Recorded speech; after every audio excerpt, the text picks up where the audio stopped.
E aí, senhores,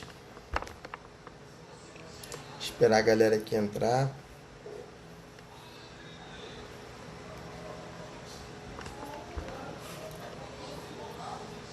Vou entrando devagarzinho.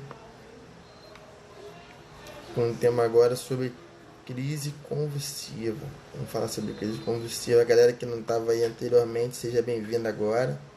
Mas já deixei lá a live que a gente falou sobre classificação de risco e método START. Salva, que depois eu vou botar lá no canal do Telegram também. E já tá lá no Stories. Depois eu vou deixar, depois dessas duas lives, as caixinhas de perguntas. Volto a repetir. Não fico triste em te responder no privado, mas às vezes a sua pergunta é uma pergunta que vale para muitas pessoas. Então façam lá a perguntinha na caixinha, que aí outras pessoas conseguem ler e tirar as dúvidas.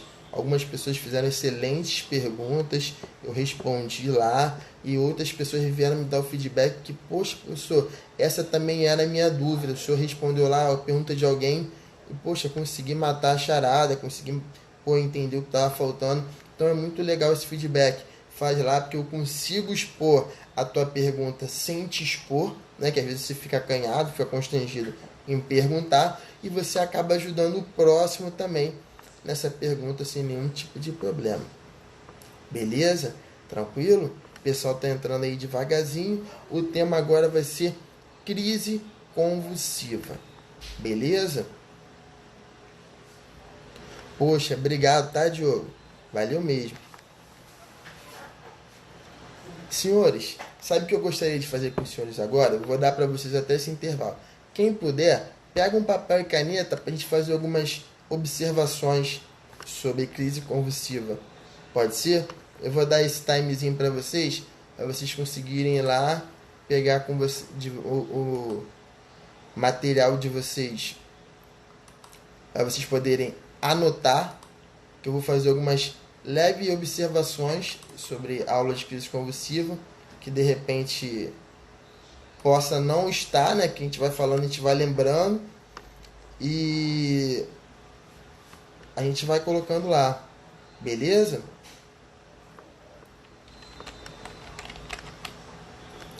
Dá uma olhadinha aí, vou dar esse tempinho para vocês poderem pegar esse material, papel e caneta. Ah, o Pablo já veio já treinadíssimo. O Pablo já tá já com o material já sendo usado. Muito bom. Aí a galera já tá anotando. A Ingrid só anota a receita de bolo de brownie. Isso daí é mentira que ainda. Se eu pedir a foto lá da minha folha, não tem nada. Ela só tem só a parte de receita de brownie e bolo. Brincadeira. Gosto muito dessa varoa aí de Deus.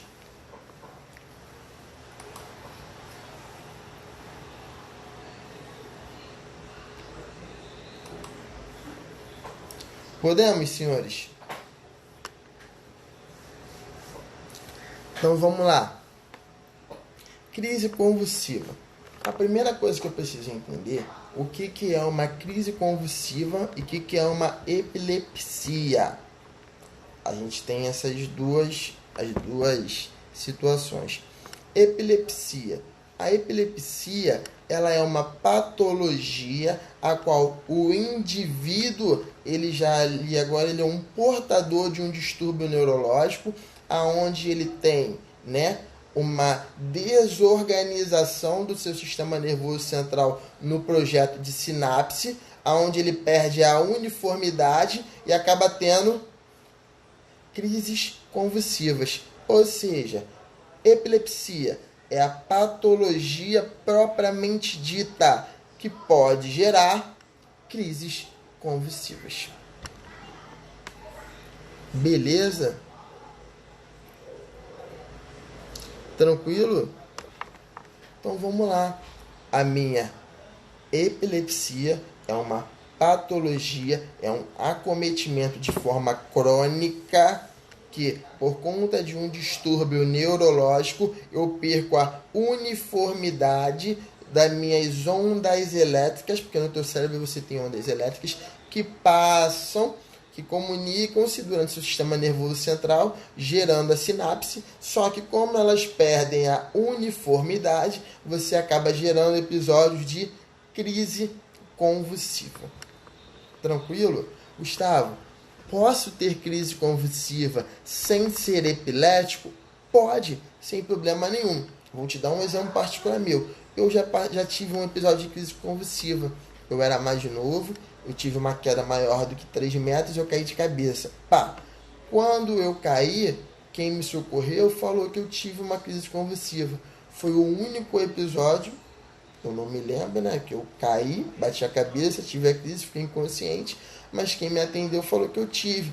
Depois disso, nunca mais apresentei nenhum quadro de crise convulsiva. Fiquei meio tantânea, mas nunca mais apresentei nenhum quadro de crise convulsiva. A crise convulsiva pode ser episódios isolados, sem nenhum tipo de problema. Agora, dentro da epilepsia, eu tenho episódios de crise convulsiva. O que eu preciso saber na minha crise convulsiva? Eu preciso, toda vez que o meu paciente tiver crise convulsiva, eu preciso mensurar o tempo de intervalo de uma crise convulsiva para outro, e eu preciso mensurar em relação à parte de duração dessa minha crise convulsiva. Pô, tá travando? Agora eu tô aqui na qualidade, Wi-Fi bombando. Tá travando?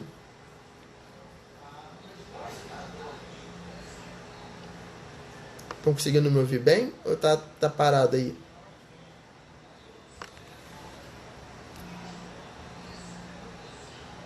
Se vocês puderem me dar um feedbackzinho aí, tô aguardando vocês. Eu vou falando, depois vou deixando salvo lá. Eu acho que pode ter parado, ter ocorrido algum problemazinho aí na live. É muita gente, cara, querendo fazer live. Toda hora tem um famoso, um desconhecido, um professor maluco. Todo mundo querendo fazer live, né? Igual aquele cara da plaquinha, né? Tire as lives dos brasileiros, né? Então tá demais, né? Todo mundo nas lives. Mas vamos lá. O que são as convulsões, Gustavo? As convulsões, elas são episódios anormais, né, de atividade motora, sensorial e autônoma na minha parte física, ou uma combinação disso tudo. Como assim, Gustavo? Eu não entendi. Eu posso ter uma alteração na minha atividade motora, posso ter uma alteração na minha atividade sensorial, posso ter uma alteração na minha atividade autônoma, posso ter uma alteração na minha atividade física, ou posso ter a combinação de todas elas. Como é que funciona? O meu paciente na crise convulsiva, ele vai ter uma descarga súbita elétrica. Lembra que eu falei daquela atividade elétrica que funciona na parte cerebral? Essa descarga que perde a sua uniformidade passa pelo corpo desse indivíduo, e esse indivíduo acaba tendo tremores, né? Acaba tendo episódios de crise convulsiva. E aí a gente precisa saber o seguinte: quais são os tipos de crise convulsiva que nós temos, Gustavo? Nós temos alguns tipos de crise convulsiva. Nós temos as crises convulsivas chamadas de crises convulsivas parciais. Quem são essas crises convulsivas? Lembrando que nós temos 2 hemisférios cerebrais, correto? Tem o meu hemisfério direito e tem o meu hemisfério esquerdo. Quando eu tenho a minha crise convulsiva, quando ela é parcial, apenas um lado do meu hemisfério está tendo esse curto-circuito. Tranquilo? Ah, Gustavo, isso vai refletir naquela parte de então que só um lado do corpo vai... Não necessariamente. Quer dizer que está direcionado a um hemisfério específico. Tranquilo? Quando eu tenho, por exemplo, uma crise convulsiva de forma generalizada, é porque eu tenho ambos hemisférios cerebrais em curto.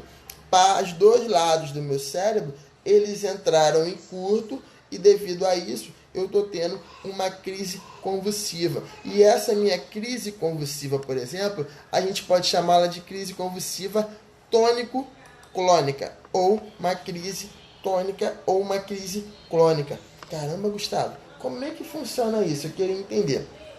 primeira coisa que vai ser resolvida vai ser a perda da consciência. Não existe aquele cara que fala assim: tô convulsionando, me ajuda aí, por favor, tô convulsionando, socorro, alguém.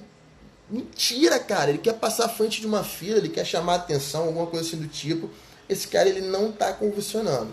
Porque a primeira coisa quando a gente tem uma crise convulsiva é eu ter a perda da consciência. O paciente, durante o processo de crise convulsiva, ele perde, ele fica totalmente inconsciente. Beleza? A outra fase que eu tenho é a minha fase clônica. Meu paciente, ele se contrai, meu paciente, ele se contorce. As extremidades do corpo, elas podem ter, que a gente vai estudar daqui a pouco, a parte de decorticação e a parte de descerebração. Como é que funciona isso, Gustavo? Por exemplo, eu estava aqui com vocês, dando uma aula e estava falando sobre crise convulsiva, daqui a pouco convulsionei, né? Quando a gente tem a crise convulsiva, o primeiro episódio que eu vou ter é o quadro de inconsciência, o quadro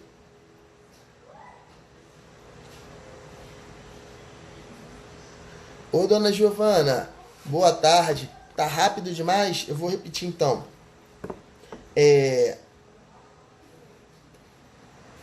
Onde eu parei?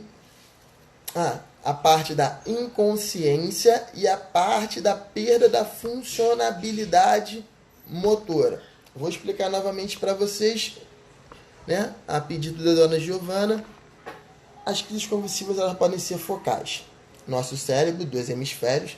Quando eu tenho uma crise convulsiva de forma focal, é porque apenas um lado do meu hemisfério ele está atingido. Apenas um lado desse meu hemisfério ele está tendo esse curto-circuito. Aí, quer dizer que eu vou refletir só de um lado do meu corpo, Gustavo? Não. Não impede nada que eu tenha uma crise tônico-clônica onde todo o meu corpo vai refletir. O que acontece? A Graciela me perguntou a diferença da tônica para crônica. Não é crônica, é clônica mesmo, igual cebolinha. Clônica é com L, é CL, tá bom? É o que acontece? A gente vai ter a perda da consciência e a clônica vai ser a parte motora, quando eu tenho meus estímulos totalmente involuntários, gerados pela essa descarga elétrica, aonde eu tenho tremores e espasmos involuntários. Voltando para a classificação, a gente vai ter lá a generalizada. Falei para vocês da focal de novo. Agora eu vou falar para vocês da generalizada. A generalizada é quando eu tenho ambos os lados do meu hemisfério. Quase dá para ver meu hemisfério, né, carecão? Ambos os lados do hemisfério, eles estão em curto, eles estão de forma desorganizada. Essa descarga elétrica perdeu a uniformidade, a sinapse não está conseguindo acontecer de forma uníssona. Então o que acontece? Meu paciente ele sofre toda uma descarga elétrica pelo seu corpo, ele vai de novo gerar o quadro de inconsciência, ele vai gerar o quadro de atividade motora sem nenhum tipo de controle. Não tem aquele cara que ele chega para você e fala assim: tô convulsionando, por favor, me dá a mão, me ajuda. Pô, não existe isso, não existe. Porque a crise convulsiva ela é classificada pela perda da consciência, independente que eu esteja com os olhos abertos, e a minha atividade motora totalmente involuntária. Tranquilo até aí? Beleza? Deu para pegar? Ficou melhor? Se puderem aí. Voltando. As minhas crises convulsivas, elas podem ter diversas causas, diversos motivos para acontecer. Eu tenho lá as crises convulsivas, que é quando uma pessoa ela nasce com alguma deformidade cerebral, né? Que acaba acometendo esse estado neurológico dessa pessoa, que vai fazer com que ela venha a ter crises convulsivas. Obrigado, Igor. O que vai acontecer? Existem algumas causas. Às vezes a pessoa ela nasce de forma totalmente sadia, sem nenhuma predisposição, inclusive a se tornar um paciente epilético, mas aconteceu alguma coisa nesse meio tempo que o tornou. Beleza? Eu já contei para vocês uma história, né, de um amigo meu que se tornou epilético, triste, pesado. Posso nem contar aqui que de repente ele está me ouvindo. Quais são essas causas que podem desenvolver, o que a gente chama de desenvolvimento de forma adquirida, né? As causas de convulsões adquiridas. Eu posso ter lá uma doença vascular cerebral. O cara ele era sadio, de repente ele fez um acidente vascular cerebral, tanto isquêmico quanto hemorrágico, e posteriormente a esse acidente vascular encefálico ou cerebral, ele se tornou um paciente epilético. Ele é um paciente que apresenta crises convulsivas. Outra situação, hipoxemia, de qualquer forma, inclusive por problemas cardiovasculares, que podem me causar insuficiências circulatórias, insuficiências vascular. Meu paciente, quando ele começa a apresentar quadros de hipoxemia, não sei se vocês, de repente, né, da era de vocês, da geração de vocês, existia uma brincadeira que a galera fazia antigamente, que a pessoa ela ficava prendendo o ar, né? Aí ela subia e descia e fechava o ar e vinha outro e apertava o tórax até que a pessoa conseguisse jogar todo o ar para fora. Em alguns casos, estavam chegando no hospital crianças e adolescentes assim, fazendo crises convulsivas por conta de hipoxemia induzida, né? Cada brincadeira maneira que o pessoal inventa, né? Mas, tudo bem. Depois se a dona Giovana puder dar o feedback aí, se está conseguindo ver, se está tudo legal. Vou aguardar aí, dona Giovana. O pessoal reclamar, sabe? Tem que ver o feedback positivo. A gente vai ter lá febre na infância. Febre na infância é um dos fatores. E muitas das vezes não quer dizer porque aquela pessoa ela teve febre na infância, que ela vai se tornar uma pessoa... teve febre na infância, teve crises convulsivas na infância, que agora ela é uma pessoa epilética. Não. De repente, por ela ter essa sensibilidade, devido a essas altas temperaturas que se elevaram, o que acontece? Ah, ela deu feedback, tá vendo? Gente boa pra caramba. O que acontece? Meu paciente aí tava lá. Criança, teve febre, quadro de hiperexias, hiperperexias, desenvolveu crise convulsiva nesse estágio que ele estava com a temperatura do corpo elevada. Depois que ele melhorou, depois que passou esses quadros de pirexia, de hiperpirexia, ele voltou, saiu, ele nunca mais vai ter crise convulsiva, nem na fase adulta. Não quer dizer, não tem associação direta. Pô, Gustavo, eu convulsionei quando era criança, minha mãe falou, então quer dizer que agora você é um paciente epilético? Não, não vai, não tem causas ligadas diretamente a isso. Você não era um epilético, você teve uma crise convulsiva por conta desse aumento da temperatura corporal. Beleza? Hiperoxemia também pode gerar convulsão. A hiperoxemia ela pode me causar, por exemplo, algumas outras alterações metabólicas, e essa hiperóxia pode sim desenvolver para a gente uma crise convulsiva, mas devido a esses estágios metabólicos que ela vai alterar. Beleza? Traumatismo craniano, que foi que é o meu caso que eu falei para vocês, caí da laje, pum, tá atrasado, hein, dona Natália? Caí da laje, pum, tive um TCE, esse meu TCE fez com que eu tivesse um episódio isolado de crise convulsiva, e nenhum foi por isso depois que me tornei uma pessoa epilética. Foi um episódio isolado. A gente tem lá infecções do sistema nervoso central, como por exemplo, pessoas que desenvolvem meningite na sua infância ou em qualquer outra fase do nosso ciclo de vida. Essa inflamação das meninges pode afetar o meu sistema nervoso central, e devido a isso, agora eu desenvolver episódios de crise convulsiva e até mesmo me tornar uma pessoa epilética por conta dessa infecção. Beleza? Condições metabólicas através do tóxico. Pessoas... Corona! Pessoas podem desenvolver crises convulsivas por conta de uso abusivo de álcool, uso abusivo de drogas, uso abusivo de medicações, principalmente se meu paciente ele pode fazer reações extrapiramidais e reações anafiláticas e podem inclusive gerar para esse doente crise convulsiva. Beleza? Tranquilo? Pacientes com quadro, obrigado, de insuficiência renal, paciente que está lá fazendo quadro de hiponatremia, paciente está fazendo quadro de hipocalemia, hipercalemia, paciente que está principalmente fazendo quadro de hipocalcemia, tudo isso pode me desenvolver, por exemplo, quadros de crise convulsiva.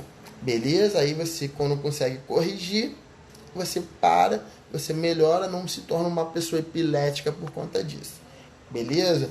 A gente tem um quadro de hipoglicemia. A hipoglicemia, ela pode sim, são quando eu tenho os baixos índices, né, de glicose no sangue. Lembrando que a gente tinha lá de 70 a 99, as novas diretrizes estão querendo colocar para 60 a 99. Então, quando eu tenho essas taxas muito baixas de glicose, eu posso fazer episódios de crise convulsiva. Tranquilo? Exposição a pesticidas, por exemplo. Tem pessoas que podem fazer crise convulsiva em contato, por exemplo, com venenos de rato, para matar barata, para matar não sei o que. Eu vou passar veneno aqui na minha casa para poder me livrar das baratas. Esse odor do pesticida, ele pode inclusive também ser tóxico ao teu organismo e te causar crises convulsivas. Beleza? Temos os quadros de tumorações, né? O tumor cerebral pode gerar crise convulsiva. A própria quadro de abstinência a drogas e ao álcool também pode, juntamente com uma síndrome muito conhecida, que é a síndrome de delirium tremens. Delirium tremens não é uma crise convulsiva, mas essa mesma abstinência que desenvolveu delirium tremens, no caso de álcool, pode me gerar também crises convulsivas. Beleza? E como eu já falei para vocês, reações anafiláticas, não só a medicações, mas, por exemplo, a alimentos podem me gerar também crises convulsivas. Beleza? Tranquilo? Deu para entender legal? Então vamos lá. Uma outra coisa que eu preciso falar com vocês é o seguinte: existe as crises convulsivas de forma indeterminadas. Como é que é isso, Gustavo? Você me falou das crises convulsivas focais, você me falou das crises convulsivas generalizadas, agora você está me falando das crises convulsivas indeterminadas. O que seriam crises convulsivas, Gustavo? Indeterminada. As crises convulsivas indeterminadas são aquelas que a gente não tem um porquê. Como assim, cara? Ele não teve TCE, ele não se intoxicou, ele não está em quadro de abstinência, ele não tem um CA cerebral, ele não tem uma má formação, ele não tem nada que justifique o motivo, a razão, circunstância para que ele possa estar fazendo um quadro de crise convulsiva. O aumento da PIC aumento da PIC pode me causar crises convulsivas também. Da mesma forma que choques neurogênicos também podem me desenvolver crises convulsivas. Beleza? Então, assim, quando eu falo na crise convulsiva indeterminada, eu não tenho motivos aparentes. Pensando nisso, eu gostaria de fazer uma pergunta aos senhores. Qual é o exame mais fidedigno para eu poder identificar se aquele meu paciente é um paciente epilético ou não? Tempo.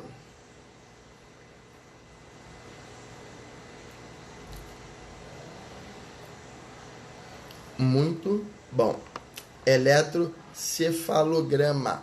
O eletrocefalograma vai ser o exame responsável, onde a gente vai ver as ondas de atividades cerebrais, que vai me dizer como é que estão em relação à uniformidade dessas ondas cerebrais. A tomografia, como muitas das vezes as pessoas colocam, ela vai me dizer, ressonância magnética, Então, a tomografia e a ressonância magnética, elas me mostram imagens que possam ser situações que me sugerem causas de crise convulsiva, como, por exemplo, tumores, TCE, o AVC, se eu tenho, por exemplo, algum foco, por exemplo, de alteração do suco cerebral, aí a ressonância magnética consegue me mostrar se eu tenho alguma outra alteração de formação.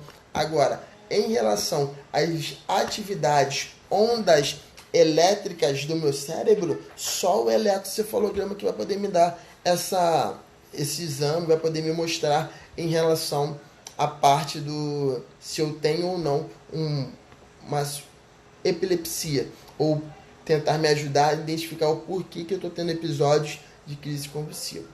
Tranquilo? Beleza? Agora, senhores, o que eu faço durante uma crise convulsiva e o que eu não posso fazer durante uma crise convulsiva? O que eu faço é muito mais fácil do que o que eu não faço, porque é bem curtinho. Primeira coisa, uma pessoa estava tendo crise convulsiva, né? A pessoa estava lá, convulsionou. O que eu faço para essa pessoa? A pessoa, quando está tendo um quadro de crise convulsiva, eu tenho que pensar o seguinte: eu tenho que afastar móveis, cadeiras, pessoas, qualquer tipo de objeto que possa, por exemplo, estar sendo um objeto que vai me causar uma segunda lesão nesse meu indivíduo. Deu para entender? Por exemplo, ele está convulsionando, Gustavo, no meio da cozinha. Caraca, no meio da cozinha tem lá as mesas, as cadeiras, pô, o fogão tá ligado com uma panela quente. Então o que eu tenho que fazer? Eu tenho que afastar tudo desse cara que possa se tornar para ele uma segunda lesão. Outro passo, proteger a cabeça desse indivíduo.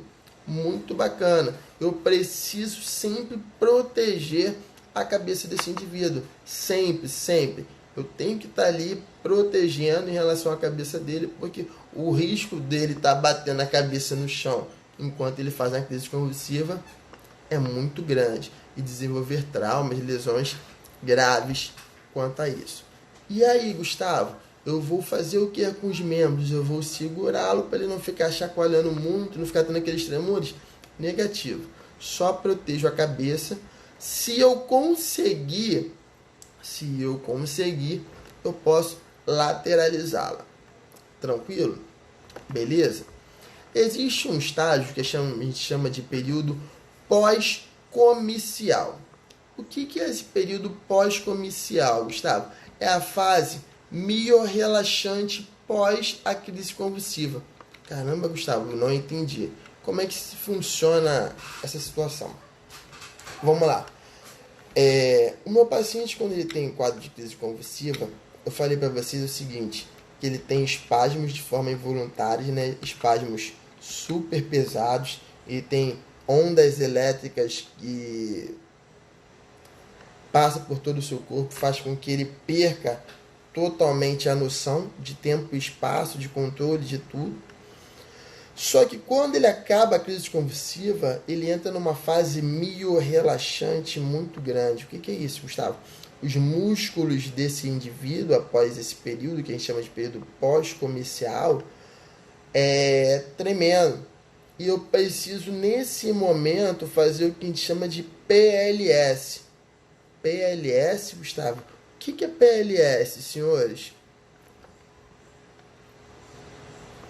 Posição lateral de segurança. Essa minha posição lateral de segurança, ela vai servir com que eu lateralize a minha vítima, evitando com que ela venha ter broncoaspiração de secreções, como por exemplo sangue, cialorreia, entre outras coisas mais. Eu vou deixá-lo lateralizado. E é a forma que eu tenho também de conseguir, se eu precisar, sair para pedir ajuda. Eu posso deixar ele na PLS, na posição lateral de segurança, e rapidamente pedir uma ajuda, um socorro em algum lugar mais próximo, ou até mesmo através do telefone. Beleza? Durante a crise convulsiva, o que eu não posso fazer, Gustavo? Durante a crise convulsiva, eu não posso amarrar, eu não posso conter. Pô, Gustavo, eu tô no leito, cara, tô dentro do hospital, o paciente convulsiona, ele se chacoalha pra caramba, ele bate tudo, o cara ele vai no teto e volta. Beleza. Eu não posso conter. Se eu conter esse indivíduo, eu posso gerar para ele luxações e, em alguns casos, até fratura dos membros durante o processo da crise convulsiva. O que eu tenho que fazer? Lateralizar e proteger a cabeça. Mais nada. Beleza? Tranquilo? O que eu faço, Gustavo? Se possível, eu posso afrouxar as roupas dele para ajudar a melhorar a oxigenação e o processo da circulação. Eu não posso colocar nada na cavidade oral desse doente. Mas, Gustavo, quando você convulsiona, a língua enrola, você tem que colocar uma colher, tem que colocar o dedo. Se você colocar o dedo, meu querido, minha querida, eu tenho que te dizer que ele pode, inclusive, fazer uma amputação traumática nesse seu dedo. Então não coloque o dedo, porque ele pode arrancar o teu dedo fora. Se você colocar algum objeto rígido, você pode fazer com que ele tenha a quebra da arcada dentária, quebra dos seus dentes, onde ele pode se lesionar, começar a ter sangramentos de cavidade oral, inclusive broncoaspirar e morrer por tua causa, que você colocou lá uma colher, você tentou puxar a língua, botou o pano, asfixiou o cara. Não faz nada disso, a língua não vai enrolar. A única coisa que você tem que fazer é lateralizar essa vítima. Não coloca o dedo, não coloca nada. Gustavo, posso dar água para esse paciente? Não, eu não posso dar água para ele. Nem na fase de crise convulsiva, que o cara tá lá convulsionando pra caramba, querendo dar água, vai dar um banho no cara, mas não vai dar água.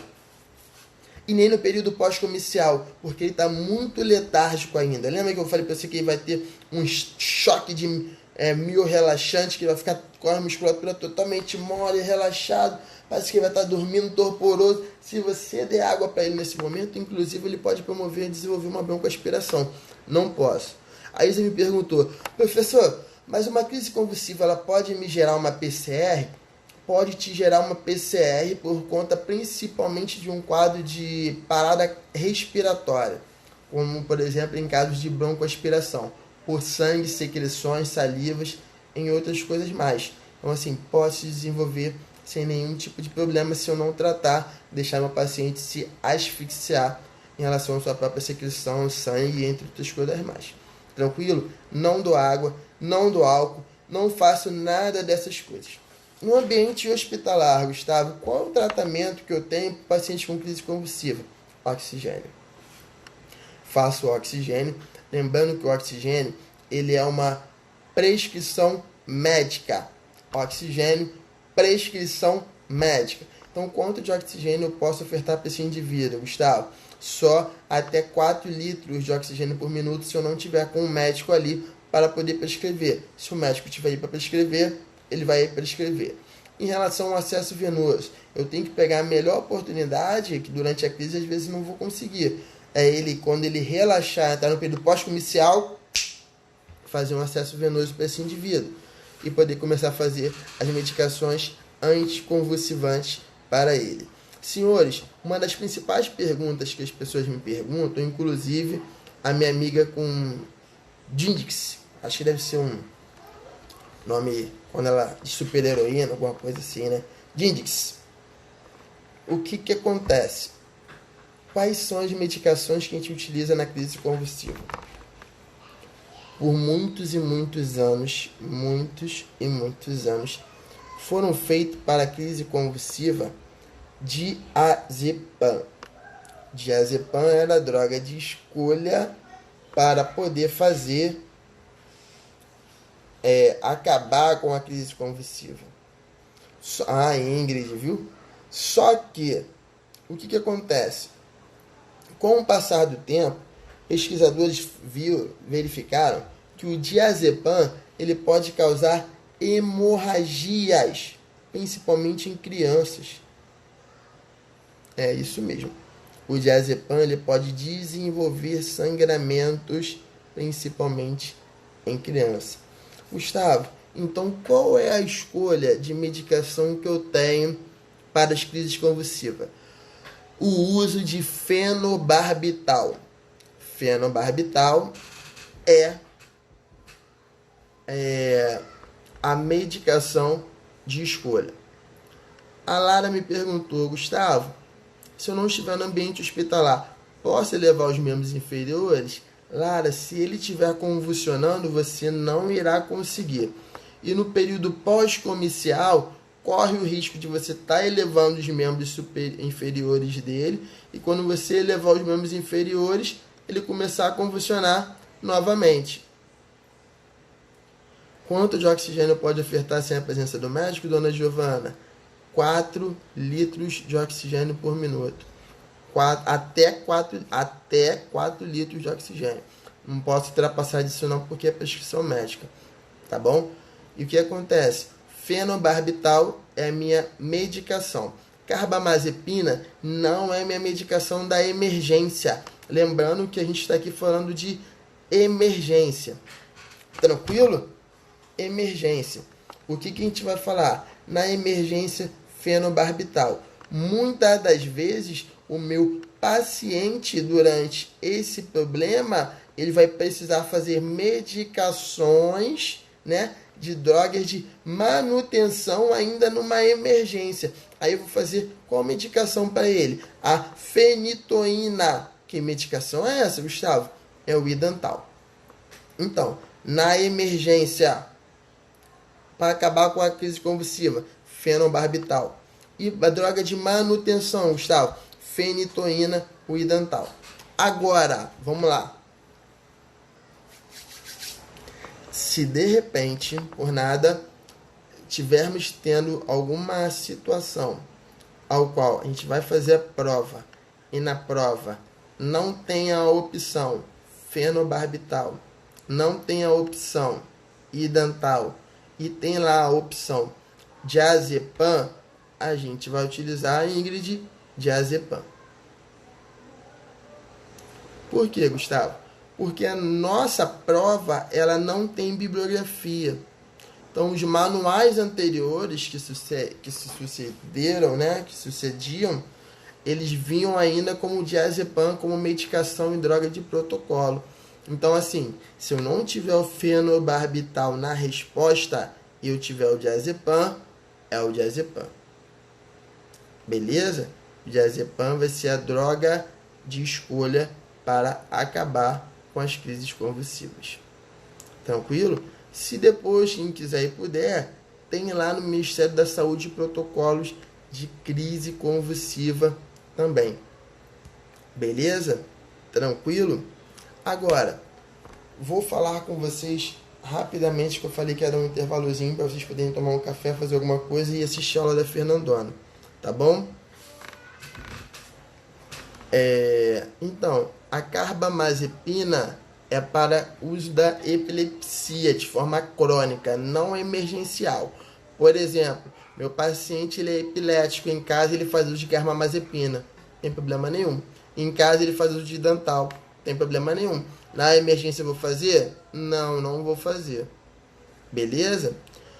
Alguém me perguntou, exemplo de fenobarbital. O fenobarbital ele é o seu próprio exemplo, assim, eu não tenho outros exemplos para te dar em relação do fenobarbital. Ele por si só já é o próprio exemplo. Agora, o que eu ia falar com vocês? A gente tem algumas crises convulsivas. O fenobarbital, ele é do grupo dos barbitúricos, né? Quando a gente vai ter uma hora que eu vou conversar com alguns outros professores que a gente tem contato sobre as partes de medicações, vamos ver quem vai falar de quê, o que e tal. E ele é do grupo dos barbitúricos, são medicações que atuam diretamente no sistema nervoso central. No caso, o fenobarbital, ele vai ser utilizado para poder regularizar, diminuir aquelas... desacelerar, é a palavra que eu queria utilizar, que não estava vindo, em relação àquelas ondas que ficaram de forma não uniformes até elas conseguirem voltar ao seu padrão normal na emergência. Beleza? Tranquilo? Aí eu queria falar para vocês em relação a 2 tipos de crise convulsiva que a gente ainda não falou. sobre a decorticação e a descerebração. Toda vez que eu pensar numa crise convulsiva de decorticação, o indivíduo ele vai convulsionar os membros voltados para dentro. Ele teve uma crise convulsiva, os membros estão voltados para dentro. Quando ele tem uma crise convulsiva de forma de descerebração, o indivíduo ele convulsiona com os membros fletidos para fora. Deu para entender? Se eu estou convulsionando com os membros voltados para frente, eu tenho uma decorticação. Se eu tenho os membros fletidos para fora, eu tenho uma descerebração. Tranquilo? E o que acontece? Quando a gente tem quadros de crise convulsiva na gestante, o sulfato de magnésio, sim, é a minha medicação de escolha no caso de gestante, tá bom? Eu só vou utilizar o sulfato de magnésio na gestante. Falou de crise convulsiva, gestante, sulfato de magnésio.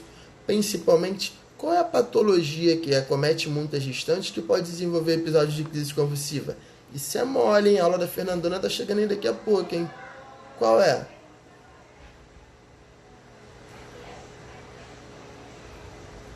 Muito bom. A eclâmpsia. Beleza? Galera, falta 15 minutos para a aula dos senhores, né? Começar... Não, desculpa que eu falei, na verdade. Que iria interromper para os senhores terem um descanso, mas só 5 minutinhos. Síncope e desmaio. Qual a diferença da síncope, Gustavo, para o desmaio? A diferença da síncope para o desmaio é que quando você fala desmaio, todo mundo entende. Quando você fala síncope, tá aquele termo técnico bonito, né? Que tira uma onda e fala assim, aquela moça teve um quadro, um episódio de síncope. Aí já, caraca, é grave? O que houve? Aí você fala, é um desmaio. Aí a pessoa, caramba, por que você não falou logo desmaio? Então, síncope e desmaio vão ter a mesma apresentação, é a mesma coisa. O que acontece? Quando a gente fala em relação a síncope e desmaio, a síncope e desmaio ele é caracterizado pela perda da consciência de forma súbita. Existem alguns fatores que podem, inclusive, causar um quadro de síncope ou de desmaio, como, por exemplo, a própria crise convulsiva que nós falamos. Mas o que mais, Gustavo, pode me desenvolver quadros de síncope ou de desmaio? Libação alcoólica pode me gerar síncopes e desmaio. Uso dos tóxicos pode me gerar quadros de síncopes e desmaios. Aborrecimentos, o famoso DNV, pode te causar síndromes e desmaio. Tem quem é meu aluno sabe, né? Tem aqueles PNs que pode acabar te causando mais síncopes e uns desmaios. E geralmente quando você tem lá esses pacientes, você vai fazer para ele aquele AVDI. Lembra do AVDI que a gente fala lá naquela avaliação secundária? Se tem alerta, verbaliza dor inconsciente. A gente pode fazer nesses quadros de síncope, de quadro de inconsciência, no quadro de desmaio, para a gente conseguir ver como é que está a situação desse meu doente. Um TCE pode me causar síncope e desmaio. Alergias pode me causar síncopes e desmaio. Hipoglicemia pode me causar síncopes e desmaio. Hipotensão pode me causar síncopes e desmaio. Então, assim, o que eu faço, Gustavo, e o que eu não faço no episódio de síncope e de desmaio? Lembra que a minha amiga Lara, ela falou assim, Gustavo, na crise convulsiva eu posso elevar os membros inferiores? Então, nas crises convulsivas não é indicado elevar os membros inferiores. Mas num quadro de síncope ou de desmaio, é assim, você afrouxa a roupa do indivíduo, eleva os membros inferiores numa altura acima do corpo, pode ser de 30 a 45 graus, sem nenhum tipo de problema, e vai fazer com que a pessoa ela venha ter um melhor retorno do fluxo sanguíneo, ajudando a ele. Dentro da emergência, mesma coisa, oxigenoterapia até 4 litros por minuto, acesso venoso e, se eu puder, faça a posição de Trendelenburg para esse indivíduo, para poder ter um retorno venoso melhor, favorável a esse indivíduo. Até aí, tranquilo? uma outra coisa que a gente faz em relação a quadros de síncope e de desmaio. Como é que funciona isso? O paciente, quando ele está com um quadro de síncope e desmaio, também eu tenho que entender o seguinte. A síncope e o desmaio, ele é caracterizado pelo quadro de inconsciência. Se ele é caracterizado pelo quadro de inconsciência, não tem como eu chegar para você e falar assim, ah, tô desmaiado, ou então me ajuda, desmaiei, alguém aqui, ó, eu desmaiei, você não vai me atender, não. Não é desmaio, cara, é 7-1, quer chamar atenção, não é desmaio. É igual aquela pessoa que chega para você lá na tua emergência, onde você trabalha, estuda, faz estágio, e fala que está desmaiado, mas quando a gente brinca, ele está borboletando. Quando os olhos estão lá piscando pra caramba. Não está desmaiado. Beleza? Está forçando um desmaio, está forçando uma síncope, qualquer outra coisa, mas não é um desmaio. Uma outra situação que a gente pode fazer com o paciente quando ele está num quadro de desmaio, num quadro de síncope, é quando ele acordar, eu pedir para que esse indivíduo ele venha sentar-se. O indivíduo ele vai se sentar, vai colocar a cabeça entre as pernas e alguém vai apoiar nessa cabeça e pedir para ele forçar para cima. Ele vai tentar forçar a cabeça para cima enquanto eu estou segurando a cabeça dele para baixo.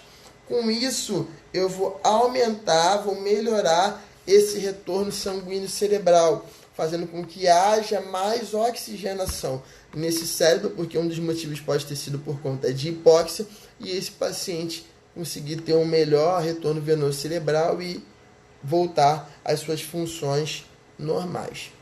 Tranquilo? Vocês estão conseguindo entender bem? Sumiram, ninguém fala mais nada. Caiu.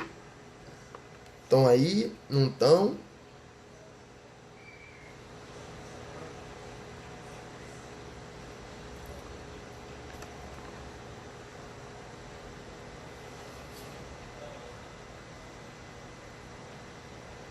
Ah, beleza. Manobra de Valsalva. Adianta para o meu paciente que teve um caso de síncope de desmaio? Então, a manobra de Valsalva, por muito tempo as pessoas pediam para fazer, né? Pedia para a pessoa respirar, faz força. Mas assim, nem sempre a pessoa vai ter essa condição de estar fazendo a manobra de Valsalva. Então, o que é mais indicado? Colocar essa pessoa quando ela estiver acordada, sentada, pedir para que ela coloque depois a cabeça entre as pernas. Você vai apoiar a sua mão na cabeça dessa pessoa. Isso, eu não tô com a cabeça entre as pernas, né? Mas é só para você entender. Tu vai apoiar a mão na cabeça dessa pessoa, como se você estivesse empurrando a cabeça para baixo, enquanto a pessoa força a cabeça para cima. E isso vai ajudar a melhorar, oxigenar esse cérebro. Tranquilo? Dúvidas? Gustavo, tem uma medicação específica que eu possa estar utilizando para o meu paciente que teve um quadro de síncope de desmaio? Não, eu não tenho uma medicação específica para esse meu paciente que teve um quadro de síncope ou teve um quadro de desmaio.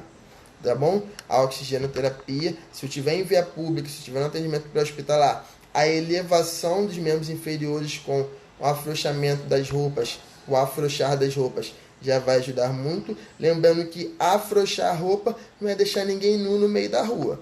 Beleza? Tranquilo? Não tem esse tipo de necessidade. É só mesmo você afrouxar para melhorar o processo de circulação, de ventilação, elevação dos membros e aguardar esse paciente retornar. Senhores, dúvidas?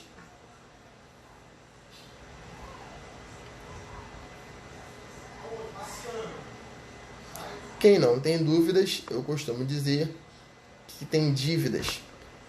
Então, mediante a isso, gostaria de agradecer muito a companhia dos senhores por mais uma tarde aí com vocês. Talvez, vamos ver se amanhã a gente já inicia outra live de tarde, né? Que acho que é um horário bom. Que a Amanda agora está fazendo de manhã por conta dos bugzinhos que rola.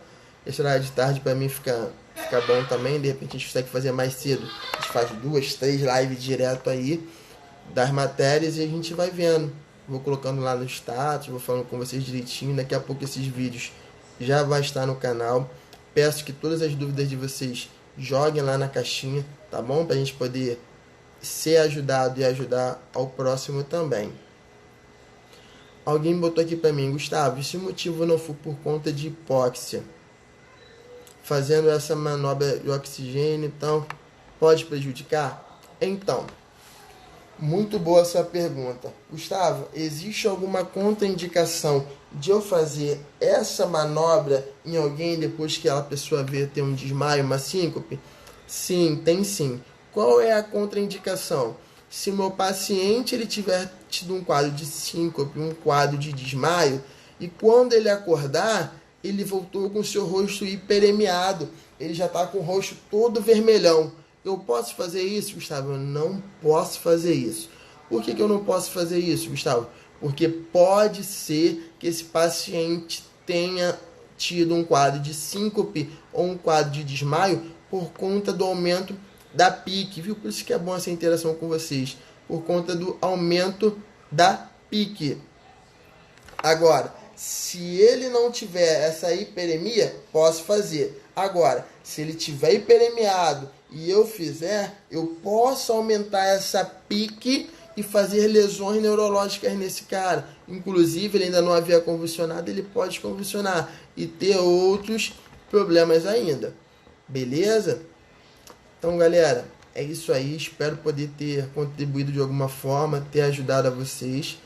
Façam lá as perguntinhas de vocês. Daqui a pouco eu vou estar lançando lá também as minhas perguntas, né, para vocês me responderem. E é isso aí. Um grande abraço a todos. Rumo à vitória. Aproveitem agora aí para lavar o rosto, comer alguma coisa. E dona Giovana, beijão no coração de vocês, tá bom? E peço aí aos senhores que se preparem, que daqui a pouco tem aula com a braba, né? A braba. Fernandinha, aula de materno. Ingrid, vou querer depois que você leve lá um pedaço daquele brownie lá que você fez lá quando acabar essa quarentena. Vou sair da dieta só para comer aquele brownie lá brabo lá que eu vi as fotos, pelo menos na foto, né? Mas eu vou criar coragem, vou lá cair dentro, tá bom? Senhores, grande beijo, fiquem com Deus e até a próxima. Um abraço.